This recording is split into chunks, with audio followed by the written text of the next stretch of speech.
Boa noite, irmãos. Alegria estar aqui com os irmãos. Que igreja linda, bonita.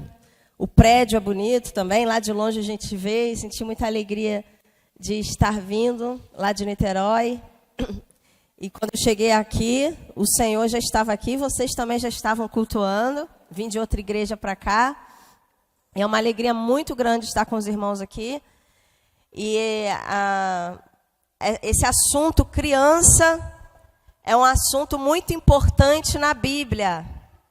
E nós precisamos, como igreja, abrir a Bíblia e ver um pouquinho o que Deus fala sobre as crianças. Infelizmente, muitos de nós, muitos cristãos, não sabemos o que a Bíblia diz sobre as crianças. Então a gente acaba achando muita coisa e temos a nossa opinião. Com certeza nós vamos divergir nas nossas opiniões, mas é necessário a gente abrir a Bíblia e ver o que a Bíblia diz sobre as crianças. Eu queria dizer para as crianças que a criança não é pouco importante para Deus, não. A criança é muito importante para Deus. Quem aqui já sabia? Já sabia disso? As crianças não sabiam? Vamos ver, eu vou provar para vocês, crianças, que vocês são muito importantes para Deus. Há estudiosos que dizem, alguns teólogos que dizem que o assunto criança é o centro da Bíblia. Deus o tempo todo fala sobre as crianças na Bíblia. Deus está o tempo todo apontando para a criança. E hoje é uma noite aqui oportuna para a gente falar sobre isso. Porque muitas pessoas falam sobre as crianças numa perspectiva de Piaget, de Freud, de Vygotsky, de Maria Emília Ferreira, de Paulo Freire, de sei lá quem. Mas é muito importante nós cristãos vermos a criança numa perspectiva bíblica. O que Deus falou sobre as crianças? O que Jesus falou sobre as crianças? E quando se fala de criança e as pessoas procuram uma base bíblica, é comum as pessoas citarem o Provérbios 22:6, que está até ali impresso, a gente pode ler juntos, né? Instrui ou ensina a criança no caminho que deve andar, e até quando envelhecer não se desviará dele. Provérbios 22:6. As pessoas costumam se lembrar também de Marcos 10:13. Deixai vir a mim os pequeninos ou as criancinhas, e não as impeçais. Temos aqui desse lado o Salmo 78:4. Mas o Salmo 78, do 1 ao 8, fala sobre as crianças, sobre a vindoura geração. E nós temos vários textos na Bíblia. O livro de Deuteronômio é um livro importante. Quando a gente fala sobre criança, a gente tem que estudar o livro de Deuteronômio. Muito obrigada. O livro de Provérbios. O livro de Salmos foi citado aqui, um trecho, mas tem outros trechos no livro de Salmos que falam sobre as crianças e o nosso compromisso, o nosso desafio com a futura geração. Porque no plano de Deus, a verdade deveria ser passada de geração em geração. E a geração atual é responsável pela geração que está vindo aí. Nós precisamos conhecer mais o nosso Deus, nós precisamos mais conhecer a Bíblia, saber o que Deus fala na sua palavra. E no momento que a nossa mente mudar, que a nossa filosofia em relação às crianças mudar, o que a gente pensa sobre as crianças, precisa ser uma filosofia bíblica. Nós precisamos pensar as crianças como Deus pensa. E quando a gente mudar a nossa mentalidade, o nosso pensamento, a nossa prática com as crianças vai mudar. O nosso trato com as crianças vai melhorar, amém, irmãos? E se a gente quer conhecer mais o Senhor nosso Deus, uma fonte segura para a gente conhecer mais a Deus é a sua palavra. Nós precisamos abrir a Bíblia e ler, estudar o que Deus fala sobre as crianças. Para a gente não ser guiado pela nossa própria filosofia, para a gente não tratar as crianças como a gente acha que tem que ser tratado, mas que nós possamos ser obedientes a uma visão celestial. Deus tem uma visão para as crianças, sim ou não? E a fonte segura para a gente conhecer essa visão é a Bíblia, a palavra de Deus que nós vamos abrir e ler. Logo no primeiro livro da Bíblia, crianças, o livro de Gênesis, que significa o começo, no capítulo 1, no versículo 27, trouxe aqui para vocês lerem comigo, que está escrito em Gênesis 1, 27. E é importante as crianças memorizarem esse versículo, guardar na mente e no coração. Gênesis 1, 27 diz: criou Deus, pois, o homem à sua imagem. Homem e mulher os criou. Gênesis 1, 27. Vamos falar de novo? Gênesis 1. Criou Deus, pois, a sua imagem. Homem e mulher os criou. Gênesis 1, 27. Aqui no versículo tem 2 vezes a palavra homem, se você perceber. Tem homem aqui e homem aqui. Esse primeiro homem aqui está falando do ser humano. Deus criou o ser humano, Deus criou as pessoas, 2 tipos, 2 gêneros, homem e mulher. Tem algumas versões da Bíblia que fala macho e fêmea, menino e menina, feminino e masculino, 2 tipos, 2 gêneros. E Deus abençoou essa criação. Quando Deus fez o ser humano, Ele fez 2 tipos, e essa é a diversidade perfeita de Deus. Deus criou 2 tipos, homem e mulher e... Agora as crianças vão falar de novo o versículo, pensando nisso que eu falei. Ó, o primeiro homem é o ser humano, depois é macho e fêmea, tá bom? Vamos lá? Criou Deus, pois, o homem à sua imagem. 2 tipos, homem e mulher os criou. Gênesis 1, 27. Quando Deus fez a mulher, a Bíblia diz que o primeiro homem, o Adão, chamou a mulher de Eva, que significa aquela que gera vida. O homem já sabia, a mulher também, que a mulher seria capaz de gerar vida, de ficar grávida. Deus fez o corpo da mulher todo pronto, preparado para ela gerar filhos, para ela ter filhos. E se você abrir a sua Bíblia no Gênesis 1, 28, o versículo seguinte diz: Deus abençoou Adão e Eva e ordenou que eles se multiplicassem, ou seja, que eles tivessem filhos.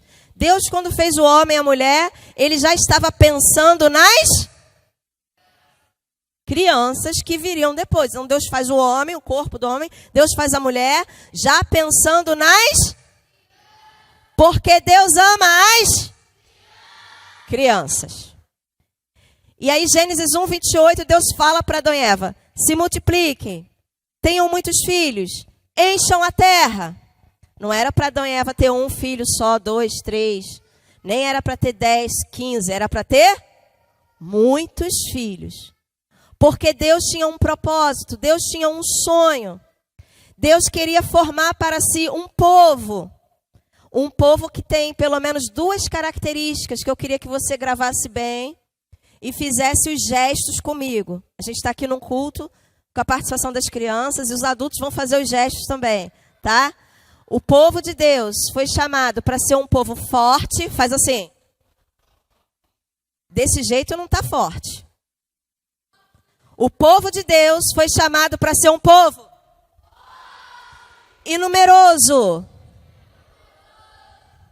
De novo, o povo de Deus foi chamado para ser um povo. Então Deus começa o plano dele, criando o homem e manda então o homem e a mulher terem filhos.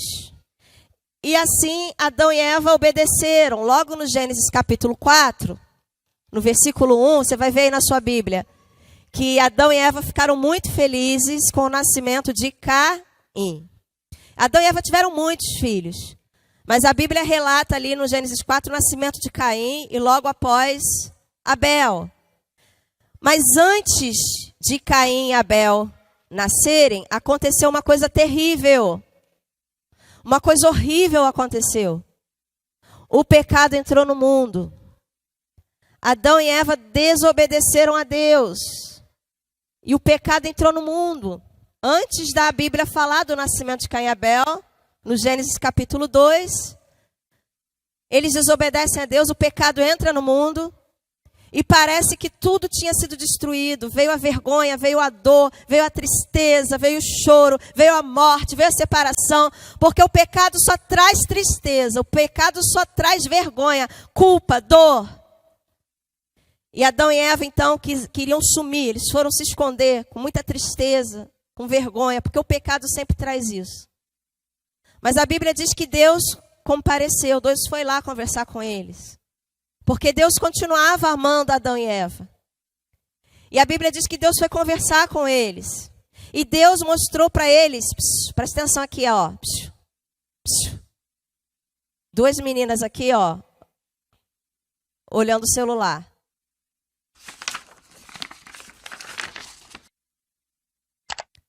Pode desligar o celular.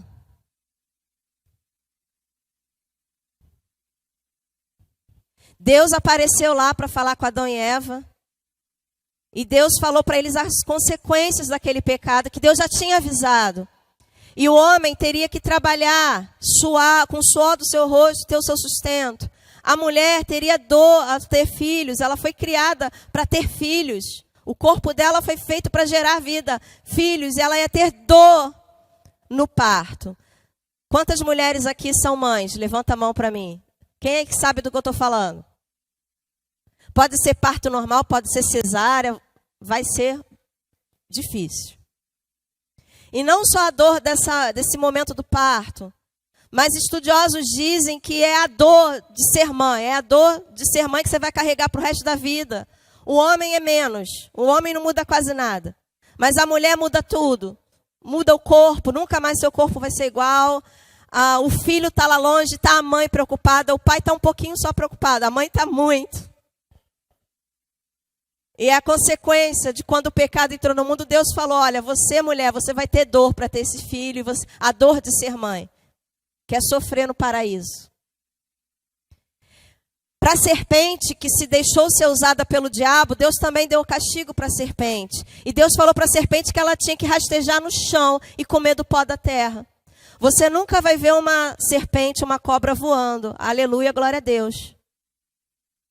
Tem um ditado que diz que Deus não dá asa para cobra. Se você vê uma serpente, uma cobra tentando subir na parede, você fala para ela descer, ficar no chão. Porque Deus falou, depois que o pecado entrou no mundo, a serpente rastejaria pelo chão. Para o diabo que usou a serpente, Deus também falou com ele. E quando Deus falou com o diabo, Deus falou mais ou menos assim, a sua hora vai chegar. Porque a mulher que você enganou, a mulher vai ter um filho. Vai nascer uma criança que vai derrotar você, Satanás. Eu acho que Satanás ficou tremendo de medo. Porque nessa hora, Deus fez uma promessa. Está em Gênesis 3,15. Uma promessa. Você sabe o que é uma promessa? Promessa é algo que não é agora, é depois. E Deus, Ele faz muitas promessas. E as promessas que Deus faz, Ele cumpre. O que Ele fala que Ele vai fazer, Ele faz. Ele faz. E Deus falou para o diabo, a tua hora vai chegar, a mulher vai ter um filho, uma criança, que vai derrotar você. Essa criança não vai cair na sua tentação. Essa criança vai vencer a morte, essa morte que você veio trazer, essa criança vai vencer a morte. Deus faz o anúncio. O primeiro anúncio do nascimento de uma criança aparece no livro de Gênesis como um grito triunfal de Deus, de uma promessa de uma vitória. Porque para Deus, o anúncio de que uma criança vai chegar, para Deus, isso sempre significou uma notícia alegre. Para Deus, a notícia que as crianças vão chegar, isso para Deus é algo bom, é algo positivo. Tem gente que não gosta de ficar sabendo que as crianças vão chegar, que a criança vai vir. Mas para Deus, isso é motivo de alegria. Quando tudo parecia que estava destruído, o pecado entrou no mundo, Deus chega para colocar as coisas no lugar. E Ele diz, uma criança vai chegar e vai derrotar o pecado, vai vencer o pecado. Eu acho lindo que a Bíblia diz que no tempo certo, no tempo determinado pelo Senhor, Jesus nasceu. Essa promessa que foi feita, Deus cumpriu. Jesus nasceu e ele venceu o pecado, ele venceu a morte, ele venceu Satanás, ele é todo poderoso. É por isso que a gente vem celebrar na igreja juntos, porque nós confiamos em Jesus. Ele é vitorioso, ele pode todas as coisas. Alguns estudiosos, teólogos também vão dizer que quando Deus fez essa promessa de que a mulher teria um filho, queria derrotar Satanás, houve toda uma expectativa ali sobre Caim. A própria mãe, a própria Eva, o próprio Adão acharam que Caim seria essa pessoa, queria derrotar Satanás. Mas não há evidências na Bíblia de que Caim se arrependeu, de que Caim foi salvo. Caim não conseguiu derrotar Satanás. A Bíblia diz em Hebreus capítulo 11, na galeria da fé, aquelas pessoas que foram aprovadas por Deus por causa da sua fé, aparece o nome de Abel. Pela fé, Abel foi salvo porque ofereceu um sacrifício que Deus tinha mandado. Não aparece o nome de Caim. Em outros textos da Bíblia, Deus chama as pessoas que são incapazes de se arrepender. Existem pessoas que não conseguem crer em Jesus. Essas pessoas são chamadas de filhos de Caim. Porque quando Deus falou que a mulher teria um filho, que iria derrotar Satanás, Deus não estava falando da Eva, Deus estava falando da Maria. A Maria teria um filho que derrotaria Satanás. O livro de Gênesis mostra que o coração de um homem se encheu de alegria quando Deus fez para esse homem uma promessa, uma outra promessa. Deus falou com Abraão, chamou Abraão e disse: Abraão, você vai ter um filho. Um bebezinho vai vir aí. E a Bíblia diz que o coração de Abraão se encheu. Porque para Deus a notícia de que as crianças vão chegar é uma notícia de alegria. Cada pessoa que vem a este mundo foi planejada por Deus. Deus não perde o controle. Deus usa um homem e uma mulher para uma criança vir ao mundo. Mas cada pessoa que vem a este mundo, cada criança que nasce, é projeto de Deus. E Deus fica alegre com cada pessoa que nasce, cada criança que está aqui dentro, as crianças que estão lá fora. Para Deus tem resultado, Deus tem um projeto, Deus tem plano para cada pessoa. E Deus então faz essa promessa para Abraão, e eu acho lindo também na Bíblia, que a Bíblia diz que no tempo determinado pelo Senhor, Isaac nasceu. Não foi um dia depois, não foi um dia antes, mas no tempo que Deus tinha planejado, Isaac nasceu, o filho da promessa. E Deus tinha um plano de formar para si um povo que seria o quê? Desse jeito. Quem aqui faz parte do povo de Deus? Levanta a mão. Então vocês foram chamados para ser um povo.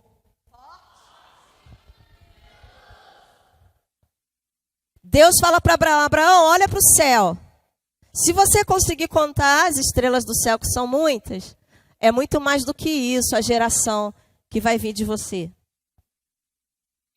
E aí no Velho Testamento, crianças, a gente começa a ver a formação desse povo forte, essa geração. Esse nome geração, essa palavra geração é muito interessante a gente estudar, porque geração pode significar um tipo de pessoa. A Bíblia diz de dois tipos de pessoas que viveram no mesmo tempo e eram gerações diferentes. E existem vários tipos de gerações. Se a gente for estudar a geração Baby Boomers, que nasceu aí na década de 50, a geração X, Y, geração Z, geração Alfa. Eu sou geração Y. Quem aqui é mais geração Y? Ninguém, gente. Geração 80, gente. Ninguém aí? Ali uma. Glória a Deus, amém. Uma, geração Y. 2, 3. Geração X, de 60 a 80. Tem mais gente. Baby Boomers, 40 a 60. 1940 a 1960. Geração X. Não, já falei X, né? Geração Z, 2000. De 90 a 2000. Geração X. Não, Z. Geração Alfa. De 2010 para cá. Só que para Deus, espiritualmente falando, só existem duas gerações. Para Deus só existem 2 gerações. Para nós humanos, existe essa coisa da idade da pessoa, do gênero, se é feminino ou masculino, nacionalidade, se é brasileiro, se é americano. Para Deus, só tem 2 tipos de gerações. Preste atenção em mim. Geração fiel a Deus e geração infiel a Deus. Quem aqui faz parte da geração fiel a Deus? Não importa quantos anos você tem. Se é geração alfa, Y, Z, baby boom, sei lá o que é. Mas você tem que falar, eu faço parte da geração fiel a Deus. Uma geração que foi chamada para ser uma geração. Quando você vai para o livro de Êxodo, crianças, no capítulo 1, no versículo 9, o povo de Deus já tinha se tornado um povo forte e numeroso. A Bíblia diz que o povo hebreu começou a se multiplicar de uma maneira, ter filhos e filhos e filhas. O povo de Deus era escravo lá no Egito. E diz a Bíblia que a mulher hebreia tinha muitos, enquanto a mulher egípcia tinha um filho e morria. A mulher hebreia tinha filho todo ano, toda hora, 3 de uma vez, 4 de uma vez. Já pensou? E o povo de Deus, o povo hebreu, tinha muitas crianças lá no meio do arraial do povo de Deus. E onde tem muitas crianças, tem muito o quê? Alegria, que mais? Bagunça, que mais? Onde tem muita criança, tem o quê? Bagunça, felicidade, barulho, brincadeiras, choro, porque tem sempre um que chora, risada, porque o outro fica dando gargalhada, e aquele movimento todo. Imagina lá no meio do povo de Deus, tudo isso que vocês falaram. A alegria, o barulho, a bagunça, os sonhos, o movimento, a brincadeira, a risada, o choro. Faraó, que era rei do Egito, observou aquilo. Imagina lá no meio do povo de Deus, todo sábado era chá revelação, chá de fralda na casa de fulano, chá de bebê na casa de ciclano. Aí vamos na festa de 1 aninho do outro, festa de 2 aninhos na casa do outro. Todo dia era festa, bolinho na casa do povo de Deus. E o faraó olhou aquilo. A Bíblia diz que ele não achou engraçado, não.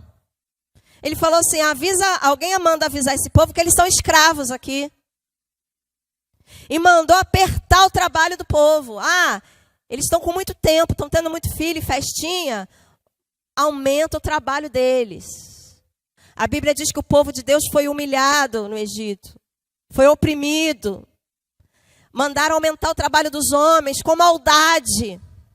Mandavam os homens pegarem peso dali e trazerem para cá. Quando eles traziam aqui, falavam, agora leva para lá de volta. Uma humilhação. Eles eram castigados fisicamente, chicoteados. E a Bíblia diz que quanto mais o povo de Deus era oprimido, mais filhos eles tinham. Virou uma guerra do bem contra o mal. O mal ia lá, fazia o mal, aí o povo de Deus ia lá e tinha filhos. E a guerra ficou estreita. O povo era sacrificado, maltratado. Eles iam lá e tinham mais filhos. E se expandiam, e se multiplicavam, e cresciam. E a presença das crianças no meio daquele povo era a marca da bênção de Deus naquele povo. Os egípcios tinham ouro, tinham prata, tinham tudo. Mas o povo de Deus tinha crianças. E mostravam assim que aquele povo tinha história. Aquele povo tinha um passado, aquele povo tinha um futuro. Aquele povo tinha um Deus que é o dono da história. E aconteceu mais tarde o que os egípcios não imaginavam. Aquele povo sairia do Egito, seria liberto. Por uma daquelas crianças ali que nasceu, que foi livre de um assassinato. Moisés já estava com a sentença de morte. Mas vocês sabem muito bem a história que Moisés foi livre daquele assassinato terrível que tinha tramado para ele. O faraó mandou matar os meninos. E fica claro aqui na Bíblia o ódio de Satanás pelas crianças. O ódio de Satanás pelo gênero masculino. Porque Deus colocou a liderança no homem. Deus colocou a autoridade no homem. O homem lidera a mulher. O casal lidera as crianças. Amém, irmãos? E como os homens são importantes no meio das crianças. O diabo quer apagar a figura masculina. O diabo quer afastar os homens das crianças, porque os homens têm, obviamente, aquilo que a mulher não tem. O homem tem a autoridade, o homem tem a voz que a mulher não tem, o timbre de voz. O homem tem a liderança que a mulher não tem. O homem é importante no meio das crianças. O diabo quer destruir os homens, a figura da liderança masculina. Mas nós vamos orar aqui hoje para que Deus levante homens para liderar as crianças.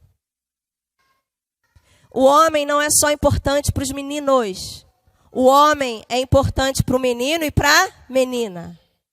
As crianças precisam da liderança masculina. Um ambiente onde não há liderança masculina é um ambiente frágil, sensível, porque nós mulheres temos sensibilidade, fragilidades. Nós temos nossos pontos fortes, as mulheres, mas nós não podemos fazer aquilo que o homem faz. Por exemplo, carregar um monte de caixa. Eu não vou carregar. Pronto, falei.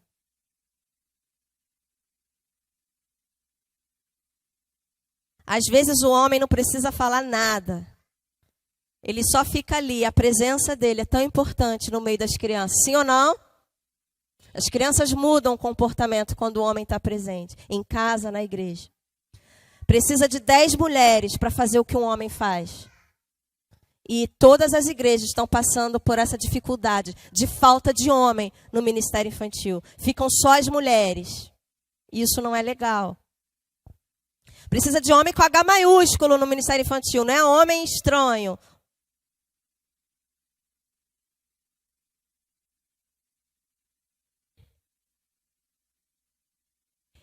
E quando aquele povo se torna forte e numeroso e Deus livra Moisés daquele assassinato, daquela morte. Mais tarde, gente, preste atenção. A Bíblia é tão linda quando fala o chamado de Moisés. Lá no deserto, Moisés se encontra com um Deus verdadeiro. Ele foi criado no Egito, conhecendo os deuses falsos. Mas ele aprendeu da sua mãe biológica que existia um Deus verdadeiro, um Deus que fala. E lá no deserto, Moisés ouve uma voz chamando. A Bíblia diz que Deus chamou Moisés pelo nome. Moisés! Porque é assim que Deus costuma fazer. Deus te chama pelo seu nome. Deus me chama pelo meu nome. Sabe por quê? Tem coisas que eu não tenho que tratar com meu pai e com a minha mãe. Tem coisas que eu não tenho que tratar com meu marido. Tem coisa que eu não tenho que tratar com meu filho, com as minhas irmãs. Tem coisa que sou eu e Deus. E eu faço então a minha oração e eu falo com... E Deus fala comigo. E Ele chama então você pelo seu nome. Eu estou falando com você. Não é com a pessoa que está do seu lado. Não é quem está atrás de você. Não é com o seu pai, com a sua mãe. Eu estou falando com você. Deus te conhece desde que você estava no ventre da sua mãe. A Bíblia, no Salmo 139, diz algo maravilhoso. Que quando ninguém nos via ainda, quando a mãe nem sabia que estava grávida, o Senhor estava conosco, lá no ventre da nossa mãe. A mulher anda para lá e para cá, nem sabe que está grávida. A mulher não pode fazer nada. É Deus quem gera uma vida no ventre da mulher. Deus usa a mulher. Deus usa um homem e uma mulher para uma criança vir ao mundo. Mas cada pessoa que nasce foi planejada, foi sustentada por Deus. Deus conhece todos os seus dias. A Bíblia diz no Salmo 139 que Ele contou todos os seus dias. Ele sabe tudo sobre você. E quando Ele fala com você, Ele te chama pelo seu nome. E a Bíblia diz que Deus chamou Moisés pelo nome ali no deserto. E Moisés ficou, quem é que está falando? Ele estava num deserto. E Deus chama a atenção de Moisés com uma sarça ardente. E quando Moisés pergunta, quem é que está falando? Deus se apresenta para Moisés de uma maneira muito maravilhosa, muito linda, que eu acho que é uma maneira que Deus gosta de se apresentar. É uma maneira que Deus gostaria de se apresentar. Quem é que sabe aqui o que Deus respondeu para Moisés? Quando Moisés perguntou, quem é que está falando? Deus respondeu, eu sou o Deus dos seus pais. Eu sou o Deus dos seus pais.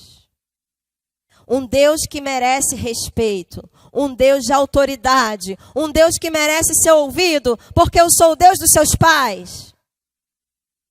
E Deus continua falando, eu sou o Deus dos seus pais, eu sou o Deus de Abraão, de Isaac e de Jacó, eu sou o Deus da história, e eu estou falando com você agora. Deus ia falar para Moisés agora de coisas futuras, aquilo que Deus ia fazer agora, a partir da vida de Moisés. E eu fico imaginando o nosso Deus querendo se apresentar assim para cada criança. Deus quer falar com as crianças e Deus quer o respeito das crianças. Deus quer ser ouvido pelas crianças e Ele quer se apresentar assim, olha, você me ouve porque eu sou o Deus dos seus pais. E eu fico imaginando algumas crianças respondendo assim, Deus dos meus pais? Os meus pais não me falaram de Deus nenhum. Deus dos meus pais? Esse Deus eu não quero não. Eu quero outro Deus. Deus dos meus pais eu não quero. A importância, a relevância de Deus poder se apresentar para a nova geração como eu sou o Deus dos seus pais. A história do povo de Deus vai se formando aqui no Velho Testamento. E na verdade no Velho Testamento, que também é chamado de Velha Aliança, Deus tinha feito um pacto com o seu povo. Um acordo. Um contrato tinha sido feito com aquele povo. Quem aqui sabe o que é um contrato? Os adultos não sabem. Criança, contratos são duas partes. Você vai fazer a sua parte e eu vou fazer a minha. E a gente assina. Se você não fizer a sua parte, você está me devendo, porque a gente fez um contrato e você assinou. Deus tinha um contrato com aquele povo, que ele seria o Deus daquele povo, e aquele povo seria o povo dele. Era um pacto, era uma aliança. Deus seria o Deus dele, cuidaria, sustentaria, daria tudo para eles, mostraria o caminho a seguir, ia dirigir aquele povo, não ia abandonar aquele povo, ele era o Deus daquele povo. E o povo tinha que obedecer às suas ordens. Deus dava as ordens que deveriam ser obedecidas por aquele povo. E Deus dá as leis através de Moisés. Moisés leva as leis para o povo. E no livro de Deuteronômio, o livro de Deuteronômio significa segunda lei, porque a primeira lei já tinha sido dada por Moisés no livro de Êxodo. E a gente vê nas leis de Deus que uma ordem, uma lei era repetida. Os pais deveriam ensinar os seus filhos. Era a ordem de Deus, no contrato, na aliança. O povo de Deus recebeu uma ordem. Olha, eu sou o Deus de vocês. Vocês têm que obedecer o que eu mando. Os pais têm que ensinar os seus filhos. Contrato fechado. A Bíblia nos mostra que o povo de Deus nunca foi muito bom em obedecer a Deus. Sempre foi muito difícil obedecer a Deus. E é difícil obedecer a Deus. E o povo de Deus não conseguia cumprir essa ordem de ensinar as crianças. Você pode ver no livro de Juízes, capítulo 2, versículo 10, 11, 12, que se levantou uma geração infiel dentro do povo de Deus. Se levantou uma geração que não conhecia o Deus de Israel, que fazia o que era mal perante o Senhor, que pecava contra Deus, porque os pais deixavam de cumprir essa ordem de ensinar os seus filhos. E a ordem que está em Deuteronômio é clara. Os pais tinham que ensinar o tempo todo. era 24 horas, porque a aprendizagem na vida da criança se dá 24 horas por dia. A criança aprende o tempo todo. A criança é uma máquina de aprender. A fase da aprendizagem é a infância, não é o adulto que aprende, não. É a criança. O adulto aprende com dificuldade. A criança é uma máquina de aprender, aprende o tempo todo. Por isso mesmo Deus ordenou que os pais ensinassem, porque esse ensino tem que ser o tempo todo. Na hora de dormir, de acordar, de dar comida, de dar o banho, de levar para a escola, os pais vão ensinar os seus filhos. E a tarefa número 1 de um pai e de uma mãe cristão é ensinar sobre Deus para o seu filho. De brinde a gente ganha trocar a fralda dele, dar comida, dar o banho, levar para a escola, mas a nossa tarefa é ensinar sobre Deus para os nossos filhos. O tempo todo. O tempo todo, porque a aprendizagem se dá 24 horas por dia na vida da criança. E na falta de um ensino intencional, as crianças vão aprender outras coisas. Porque elas estão aprendendo o tempo todo. Deus ordenou então ao seu povo, era a ordem, eles tinham que obedecer no contrato, que os pais tinham que ensinar os seus filhos, para que o plano de Deus desse certo.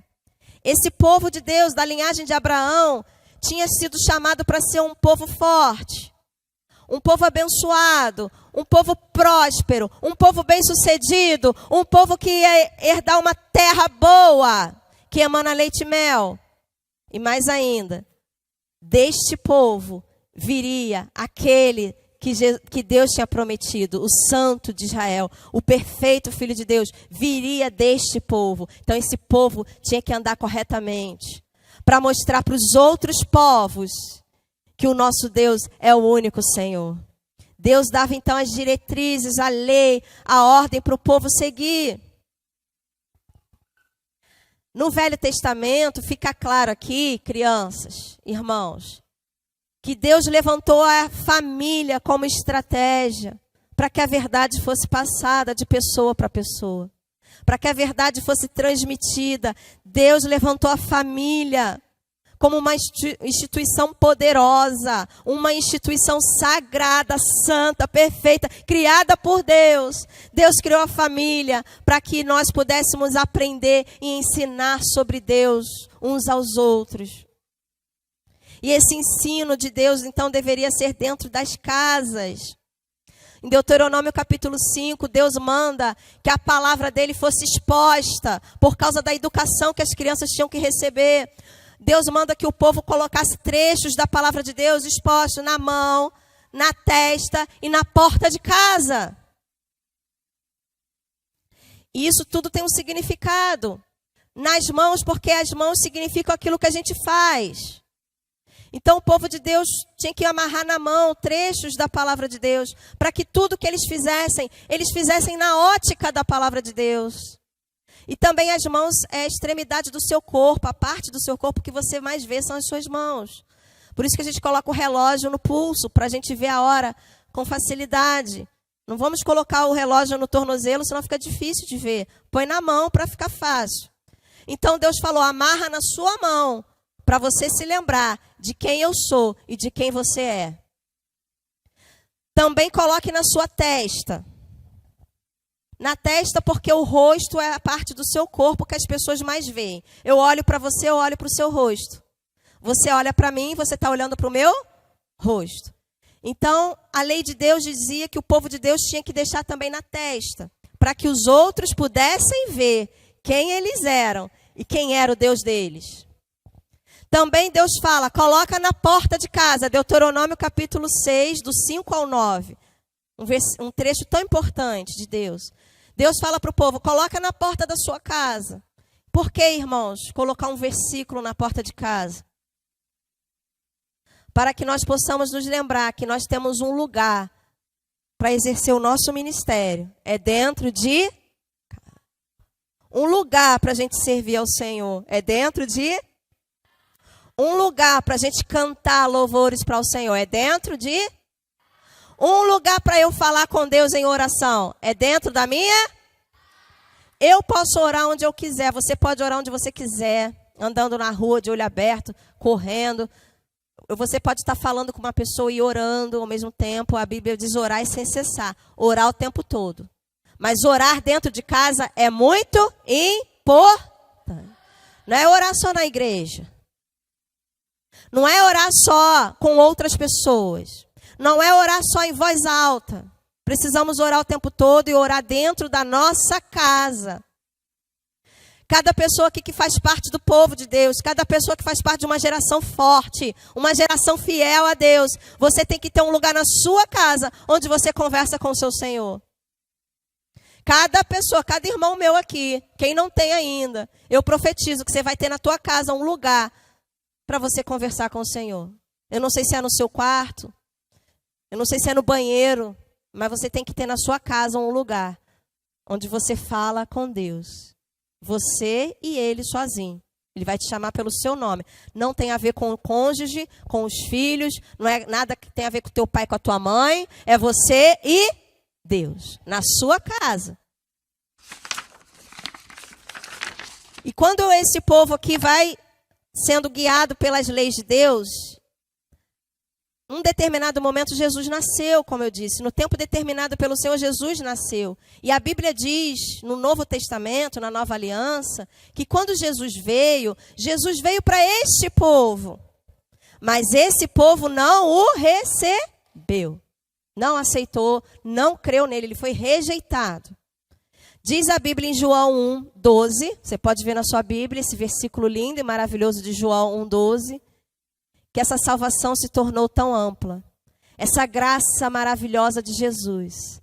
Agora, a salvação não é só mais restrita para um povo.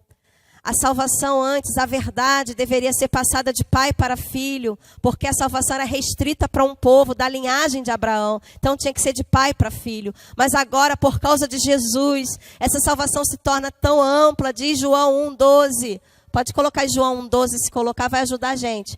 Diz João 1:12 que todas as pessoas que receberam Jesus, que creram em Jesus, nasceram na família de Deus. João 1:12. Quem conhece João 1:12 de cor? Ninguém? João 1:12. Mas a todos quantos o receberam, deu-lhes o poder de serem feitos filhos de Deus, os que creem no seu nome. A salvação se tornou ampla. Agora a salvação não é só mais de pai para filho, mas por causa de Jesus e da graça maravilhosa de Deus, através de Jesus, a salvação pode ser de filho para pai. A salvação pode ser de primo para primo, de tio para sobrinho, ou de sobrinho para um tio.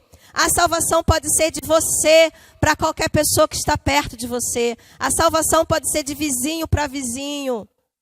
E no Novo Testamento, então, se levanta a segunda instituição poderosa, a segunda instituição sagrada, criada por Deus, que se chama igreja. Deus levantou a igreja com poder, com autoridade, no mesmo propósito da família, para que nós possamos nos tornar um povo forte e numeroso. Deus levantou a igreja. E Deus deu para essa igreja uma comissão, foi dada, uma ordem foi dada para a igreja. Vão pelo mundo todo e preguem o evangelho para todas as pessoas. Quando Jesus fala isso, vão pelo mundo todo e preguem o evangelho para todas as pessoas, isso significa pregar o evangelho também para as crianças. A ênfase que o Velho Testamento dava nas crianças, que as mulheres hebreias tinham que ter filhos, e o povo de Deus tinha que se tornar forte e numeroso. No Novo Testamento, Jesus continua dando a ênfase para as crianças, mostrando a importância das crianças. Mas a ideia agora não é que cada mulher cristã tem que ter 15 filhos. Não é que você que é mulher cristã tem que ter 20 filhos naturais, biológicos. Amém? Gostou da notícia, né? Mas Deus continua querendo ter um povo forte e numeroso. Deus quer que você tenha muitos filhos e filhas na fé. Deus quer que você tenha filhos e filhas espirituais. Não precisa ser só o seu filho biológico, mas você precisa amar as pessoas com esse amor tão grande que você sente pelo seu filho biológico. O amor de Deus em você pode fazer com que você ame tanto as pessoas, ao ponto de conduzi-las a Cristo, ao ponto de você falar para elas a verdade. Você pode receber de Deus um amor tão grande que você pode amar todas as crianças, mesmo que ela seja filho do outro. A igreja foi chamada, meus irmãos, para uma missão nobre: amar o filho do outro. A igreja se levanta, nós igreja, nós temos poder, nós temos autoridade, nós temos unção, nós temos tudo que nós precisamos, não nos falta nada. Nós temos tudo para ganhar essa nova geração para Cristo. Se nós formos cheios de amor pelo Senhor, porque o combustível para a gente obedecer às ordens de Deus é o nosso amor ao Senhor. A Bíblia diz: aquele que me ama, obedece os meus mandamentos. E nós trabalhamos com crianças, investimos em crianças, ensinamos as crianças. Não é porque a gente gosta, não é porque a gente quer, é porque nós amamos o Senhor. Amém, irmãos? Quem ama o Senhor, ama aquilo que Deus ama. Quem ama o Senhor, obedece os seus mandamentos. E nós ensinamos as crianças, nós ensinamos vocês, crianças, porque Deus mandou que a gente fizesse isso. E vocês também que já pertencem a Cristo, você criança que já creu em Jesus, você também tem responsabilidade de falar para outras pessoas, para outras gerações, que nós adultos não vamos estar mais aqui. Vocês têm esse compromisso de anunciar para as próximas gerações que o nosso Senhor Jesus vive, Ele reina, Ele é poderoso. Deus tem tanto amor por mim e por você. Deus tem um plano, os planos de Deus são só planos bons, maravilhosos. Ele quer fazer de você uma pessoa forte, corajosa. Deus nos chamou para levantar a cabeça, apesar das dificuldades, apesar das tristezas. O povo de Deus tem alegria, o povo de Deus tem a paz, o povo de Deus conhece a verdade, o povo de Deus tem o que ensinar. Sem saber ensinar, Deus nos levanta e faz isso através de nós. Deus ensina através de nós que somos incapazes de ensinar. Sem merecermos, não temos condições. Deus nos coloca numa posição de referência para as futuras gerações. Isso é uma bênção. Deus nos levanta, irmãos, para deixar um legado. A existência é tão curta. E a sabedoria da gente lembrar disso, que a Bíblia diz que a existência é curta. A nossa vida é como um vapor. A nossa vida é como uma onda que vem e que vai. Mas Deus nos dá a oportunidade de cumprir o propósito dele quando nós anunciamos às próximas gerações quem é o nosso Deus e quem nós somos por causa do nosso Deus. Esse é o propósito de Deus. Que a verdade seja passada de geração em geração. Se nós nos acomodarmos, nós servimos apenas a nossa própria geração. A gente vai ficar no comodismo de adulto pregando para adulto. Adulto conversando com adulto. É mais fácil para mim. Eu sou adulta já.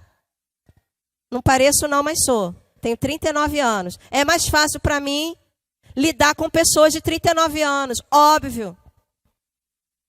É mais fácil para mim lidar com as mulheres. Culto das mulheres, congresso das mulheres, eu amo isso tudo. Por quê? Óbvio, eu sou mulher, eu vou me sentir muito bem no meio das mulheres. Assim como os homens se sentem muito bem no congresso dos homens, no futebol dos homens, no churrasco dos homens. Os jovens, eles se juntam para fazer o congresso deles, o culto deles, o planejamento deles. Meus irmãos, se a gente ficar nessa naturalidade nossa, humana, de servir a nossa própria geração, aqueles que são parecidos com nós, uma geração vai ficar prejudicada. Eu queria que você prestasse bem atenção nisso que eu estou dizendo. Se a gente só fizer o que é cômodo para nós, uma geração ficará prejudicada. Um grupo ficará prejudicado. E esse grupo são as crianças. Porque a característica principal de uma criança é que ela é dependente. Ela precisa, as crianças precisam, a geração futura precisa que a geração atual sirva a eles. E a gente não faz isso porque a gente quer, porque a gente gosta. É ordem de Deus. Uma geração tem que servir a outra. E Deus hoje aprova ao Senhor esse culto lindo de adoração ao Senhor, com a presença das crianças, para nós declararmos ao Senhor que sim, nós amamos a Ele. E nós vamos obedecer a Deus, instruindo as crianças, transmitindo para as crianças aquilo que a gente recebeu. Nós vamos passar para eles, amém, irmãos? O que nós recebemos, nós vamos transmitir para as vindouras gerações. E eles serão melhores que a gente. Eles serão mais fortes que a gente.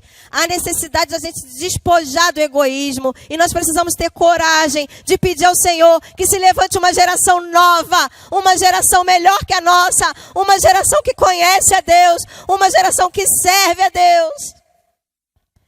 E um líder não se levanta do dia para a noite.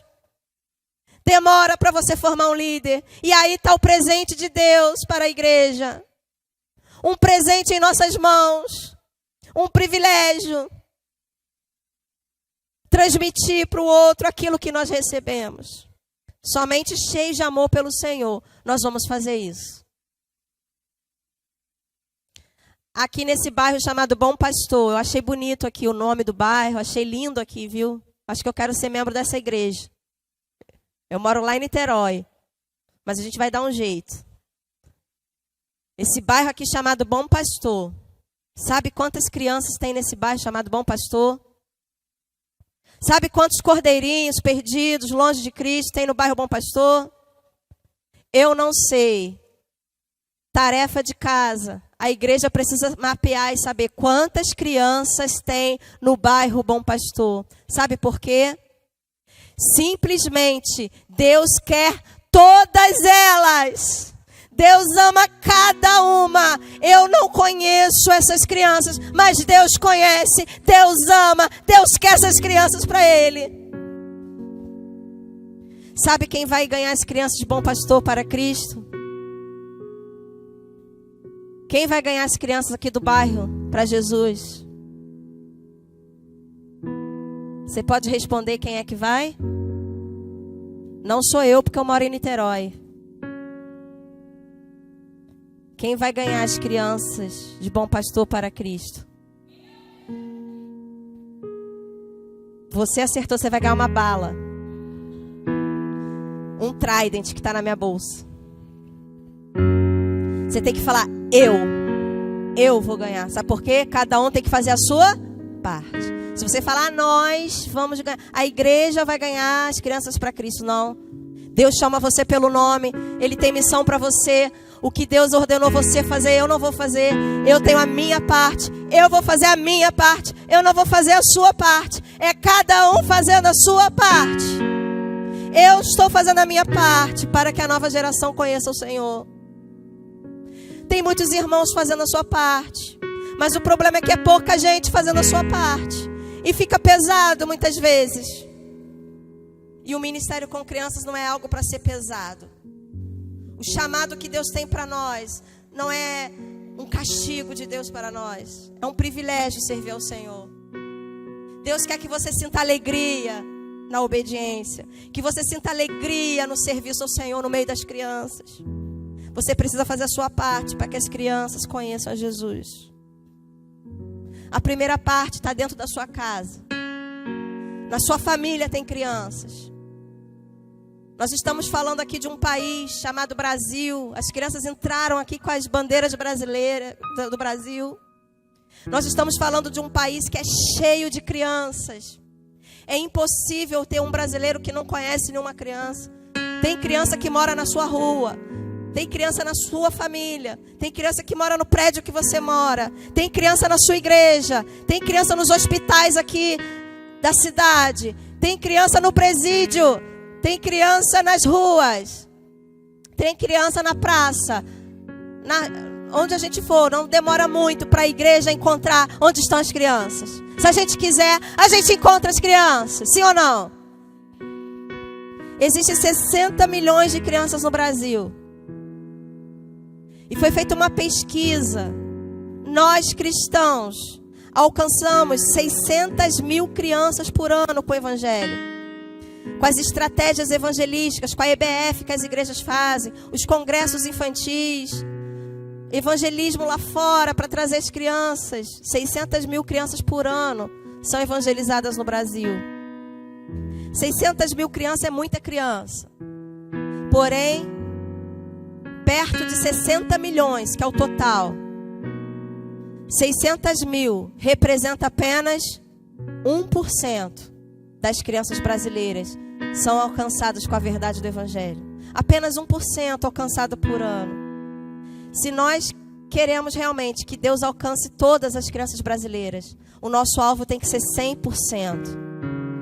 E se a gente continuar no mesmo ritmo, fazendo a mesma coisa, trabalhando do mesmo jeito, ou com o mesmo número de pessoas envolvidas nesse projeto, nesse desafio, se a gente continuar alcançando apenas 1% das crianças por ano, quantos anos nós precisaríamos para alcançar todas as crianças? Quem sabe fazer essa conta? A gente alcança 1% por ano. E a gente quer alcançar 100%. Quantos anos nós precisamos para alcançar todas as crianças brasileiras? 100 anos. Nós precisamos de 100 anos para alcançar todas as crianças brasileiras, se a gente continuar do mesmo jeito. E eu quero dizer para você que em 100 anos, você não está mais aqui. Nem eu, nem essas crianças. Porque em 100 anos, mais de 3 gerações se passaram. E simplesmente nós não fazemos nada em relação às futuras gerações. A gente não faz. A gente nada e morre na praia. Porque ninguém quer trabalhar com as crianças. Nós precisamos mudar essa estatística. Nós precisamos de mais pessoas no ritmo para que a gente aumente a porcentagem de crianças alcançadas. E eu quero dizer que Deus tem um chamado, sim, para esta igreja. Um chamado de um ministério próspero, frutífero, com crianças, amém? Deus quer trazer mais crianças para cá, porque aqui é ensinado a verdade. Aqui é um lugar de salvação das crianças. Aqui é um lugar de consagração de crianças. Aqui Deus vai levantar missionários para o mundo. Aqui Deus vai levantar os futuros obreiros, os pastores, os levitas. Deus quer trazer as crianças para cá. E a igreja precisa estar preparada, porque Deus nos chamou para ser um povo forte e numeroso. Vamos abaixar nossa cabeça, vamos orar ao Senhor, pedindo ao Senhor que nos dê coragem, pedindo ao Senhor que nos dê estratégia. Feche o seu olho, fale com Deus agora. Que o Senhor nos dê saúde física, saúde no corpo, energia, disposição, saúde emocional. Que Deus possa cuidar das nossas famílias, da nossa casa, porque nós vamos sair para abençoar a casa dos outros. Nós vamos alcançar os filhos dos outros por causa do nosso amor ao Senhor. Uma geração forte vai se levantar porque nós amamos o Senhor.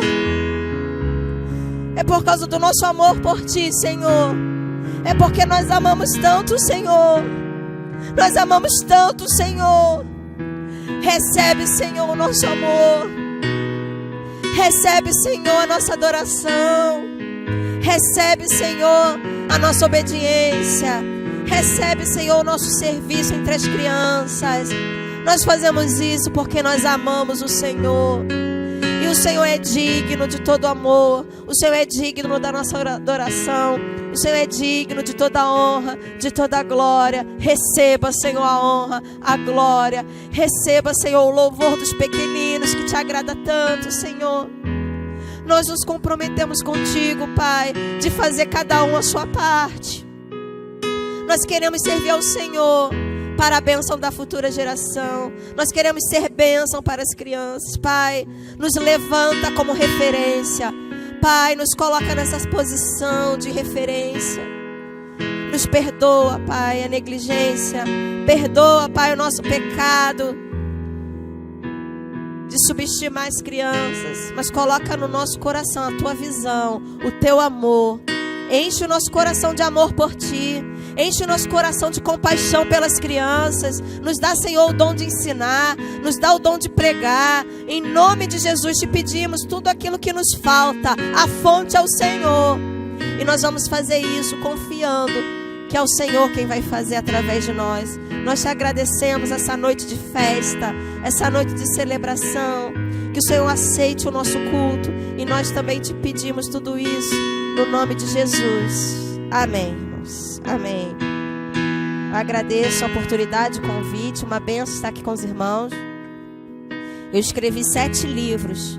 E eu trouxe alguns livros são para crianças, falando sobre a criação para crianças. Eu tenho um livro chamado O Sonho do Rei, que é para crianças, ilustrado. O Segredo da Melancia, escrevi também.